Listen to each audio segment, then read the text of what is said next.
तक का सबसे महान, सबसे बड़ा तेज गेंदबाज आखिर है कौन? ये एक ऐसी पहेली है जिसने दशकों से बड़े बड़े दिग्गजों और हम जैसे फैंस को उलझा कर रखा है। तो कौन हो सकता है वो? वेस्टइंडीज का कोई खौफनाक गेंदबाज जिसने बल्लेबाजों की नींदें उड़ा दी? या फिर पाकिस्तान से कोई स्विंग का सुल्तान? या ऑस्ट्रेलिया का वो गेंदबाज जिसकी लाइन और लेंथ एकदम कंप्यूटर जैसी थी? सच तो ये है, ये एक बहुत ही पेचीदा सवाल है और इसका कोई एक सीधा साधा जवाब है ही नहीं। तो इसका जवाब इस पर डिपेंड करता है कि हम ग्रेटनेस यानी महानता को देखते कैसे हैं, उसे नापते कैसे हैं। क्या सिर्फ रफ्तार ही सब कुछ है या फिर गेंद को हवा में नचाने की कला? चलिए, आज इन्हीं पैमानों को जरा खंगालते हैं जिनके बेसिस पर इन लेजेंड्स को तोला जाता है। तो आज हम महानता को 3 अलग-अलग नजरियों से देखेंगे। पहला है कच्ची रफ्तार, मतलब प्योर पेस। दूसरा है टेक्निकल स्किल, यानी गेंदबाजी की कला। और तीसरा, शायद सबसे ठोस, आंकड़ों का दबदबा। आप कह सकते हैं कि यही वो 3 पिलर्स हैं जिन पर किसी भी महान तेज गेंदबाज का करियर टिका होता है। तो चलिए, सबसे पहले बात करते हैं उस चीज की जो फास्ट बॉलिंग को फास्ट बनाती है, यानी रफ्तार। एकदम शुद्ध, बेकाबू रफ्तार। ये वो चीज है जो बल्लेबाज के मन में डर पैदा कर देती है और पल भर में मैच का पासा पलट सकती है। 161.3 किलोमीटर प्रति घंटा। सोचिए जरा, ये है क्रिकेट हिस्ट्री की सबसे तेज गेंद का ऑफिशियल रिकॉर्ड।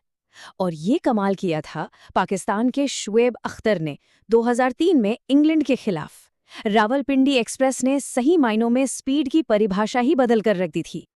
लेकिन ऐसा नहीं है कि सिर्फ अख्तर ही इस जादुई आंकड़े तक पहुंचे हैं। वो एक बहुत ही एक्सक्लूसिव क्लब का हिस्सा है, 160 प्लस क्लब। इस लिस्ट को देखिए जरा। इसमें ऑस्ट्रेलियाई गेंदबाजों का पूरा दबदबा है। Shaun Tait, Brett Lee, Jeff Thompson और मिचेल स्टार्क, इन सबने 160 किलोमीटर प्रति घंटे की दीवार को तोड़ा है। ये वो गेंदबाज हैं जिनका सबसे बड़ा हथियार ही उनकी रफ्तार थी। पर क्या ग्रेटनेस सिर्फ स्पीड से आती है? बिल्कुल नहीं। अब रफ्तार से हटकर कला की बात करते हैं। देखते हैं कि कैसे दिमाग और हुनर सिर्फ ताकत पर भारी पड़ सकते हैं। जी हाँ, हम बात कर रहे हैं स्विंग बॉलिंग की। अब स्विंग बॉलिंग होती क्या है? एकदम आसान भाषा में समझें तो ये हवा में गेंद को नचाने की कला है। बॉलर गेंद को इस तरह से फेंकता है कि हवा का दबाव गेंद के दोनों साइड पर अलग-अलग हो और बस गेंद हवा में ही अपना रास्ता बदल लेती है। बल्लेबाज के लिए ये समझना लगभग नामुमकिन हो जाता है कि गेंद कहाँ जाएगी। और जब भी स्विंग का जिक्र होता है ना, तो एक ही नाम सबसे पहले दिमाग में आता है, वसीम अकरम, द सुल्तान ऑफ स्विंग। ये वो जादूगर थे जो गेंद को दोनों तरफ, मतलब अंदर भी और बाहर भी, गजब के कंट्रोल के साथ स्विंग करा सकते थे। और ये सब होता था अच्छी खासी पेस के साथ। वसीम जैसे मास्टर बॉलर 2 तरह की स्विंग का इस्तेमाल करते थे। एक होती है कन्वेंशनल स्विंग, जो नई चमचमाती हुई गेंद से मिलती है, और फिर आती है असली कहर, रिवर्स स्विंग। ये पुरानी घिसी हुई गेंद से होती है और अक्सर बहुत देर से और अचानक से स्विंग होती है। इसी वजह से ये लगभग अनप्लेएबल हो जाती है।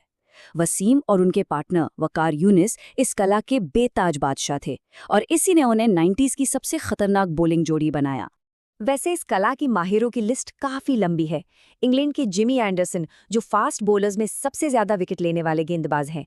पाकिस्तान के वकार यूनिस, जिनकी रिवर्स स्विंग और वो टो क्रशिंग यॉर्कर आज भी याद की जाती है। साउथ अफ्रीका के डेल स्टेन, जिनके पास तेज रफ्तार और लेट स्विंग का घातक कॉम्बिनेशन था। और हमारे अपने जहीर खान, जिन्होंने इंडिया की पेस बॉलिंग में नई जान फूकी और सपाट पिचों पर भी गेंद को स्विंग कराना सीखा।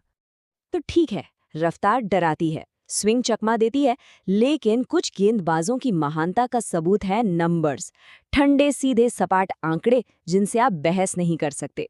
तो चलिए, अब जरा आंकड़ों की दुनिया में चलते हैं और देखते हैं कि वो महानता की क्या कहानी सुनाते हैं। क्रिकेट में एक बहुत मशहूर कहावत है, फास्ट बॉलर्स हंट इन पेयर्स, मतलब तेज गेंदबाज हमेशा जोड़ी में शिकार करते हैं। बात सही भी है। एक एंड से जब कोई बॉलर दबाव बनाता है तो दूसरे एंड वाले को विकेट लेने में आसानी होती है। और ये है इतिहास की कुछ सबसे खतरनाक जोड़ियां। जरा वसीम और वकार के आंकड़े देखिए, 476 विकेट्स। फिर एम्ब्रोज और वॉल्श की जोड़ी, 412 विकेट्स। ये नंबर साफ साफ दिखाते हैं कि जब 2 लेजेंड्स एक साथ गेंदबाजी करते हैं तो उनका असर डबल से भी कई ज्यादा होता है। लेकिन ठीक है, पार्टनरशिप तो अपनी जगह है, पर असली महानता तो इंडिविजुअल परफॉर्मेंस से भी नापी जाती है ना। तो इसके लिए आईसीसी की एक रेटिंग सिस्टम है। ये हमें बताता है कि कोई गेंदबाज अपने करियर के पीक पर, मतलब जब वो अपने बेस्ट फॉर्म में था, तब कितना डोमिनेंट था। और ये ऑल टाइम लिस्ट काफी चौंकाने वाली है। देखिए, टॉप पर हैं सिड बार्न्स और जॉर्ज लोहेमन, ये 19वीं सदी के गेंदबाज हैं।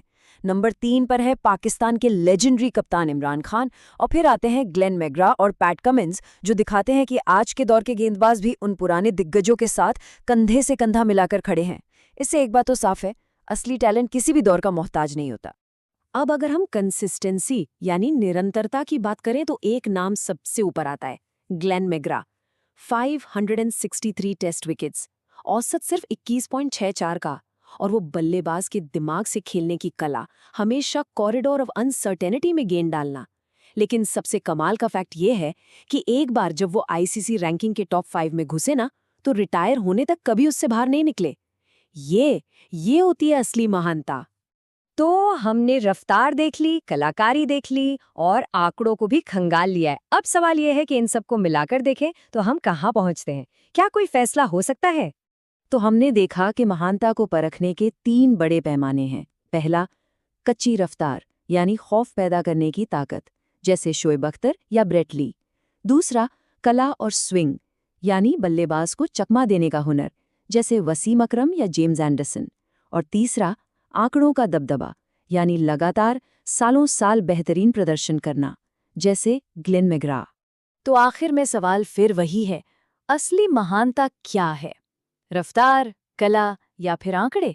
क्या वो गेंदबाज महान है जो अपनी स्पीड से खौफ पैदा कर दे, या वो जो अपनी स्विंग से बल्लेबाज को नचा दे, या फिर वो जिसके आंकड़े चीख चीख कर उसकी महानता की गवाही दें? सच तो यह है कि इसका कोई एक जवाब नहीं है, और शायद इसीलिए ये बहस इतनी खूबसूरत है। फैसला तो हर क्रिकेट फैन अपने दिल में करता है।